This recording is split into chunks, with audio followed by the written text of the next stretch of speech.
ভালোবাসাটা কি? ভালোবাসাটা কিছুই না, দুইজনের মনের টান মানেই ভালোবাসা। এটা যে কোনো সময় শেষ হতে পারে, এটা আমি স্বীকারোক্তি, আমি এটার শিকার হয়েছি।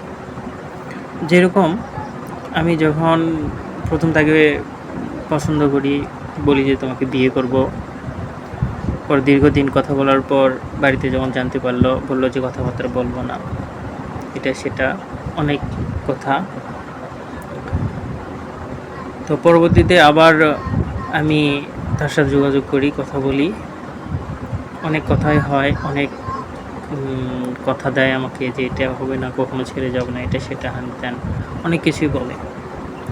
দেন পরবর্তীতে বেশ কয়েকদিন হচ্ছে সে আর কন্টিনিউ করতেছে না, বলতেছে যে হচ্ছে আমি আরেকজনকে পেয়ে গেছি, এটা সেটা হ্যান ত্যান। কিন্তু বিশ্বাস হচ্ছে না আমার বিশ্বাস হচ্ছে না সে এগুলো সত্যি কথা, কারণ সে প্রেম করতে পারে না। এই যে কথা বলতেছে না বা তার যে কোনো প্রাক্তন আছে কি না, এটা আমি কখনো, আগে ছিল হয়তো, বাট আমার পরবর্তীতে বা আমার বিপরীতে কেউ ছিল না, আমার মতো তাকে কেউ ভালোবাসেনি। এখন সে কথা বলতেছে না, খারাপ লাগতেছে, বোঝানোর চেষ্টা করতেছি, সব জায়গায় ব্লক। আসলে কারে কি বলবো, কারো তো কিছু বলার নাই। হ্যাঁ, তো আমার মতো অনেকেই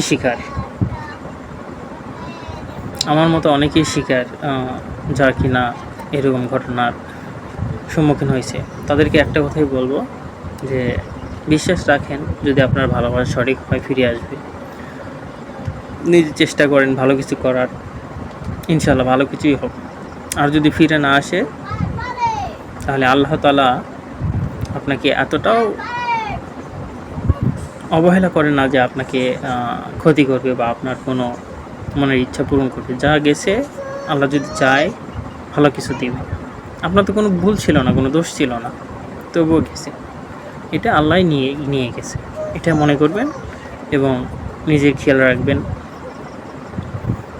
কেন বলতেছি এই কথা? আসলে নিজের স্বীকারোক্তি বা নিজের শিকার যদি কিছু না হয়, সেটার কি বলে এক্সপিরিয়েন্স বা মূল ঘটনাটা বোঝা যায় না। তাই আমি বুঝতে পারতেছি, এই জন্য আপনাদেরকে বললাম আসলে বিষয়গুলো এরকমই হয়।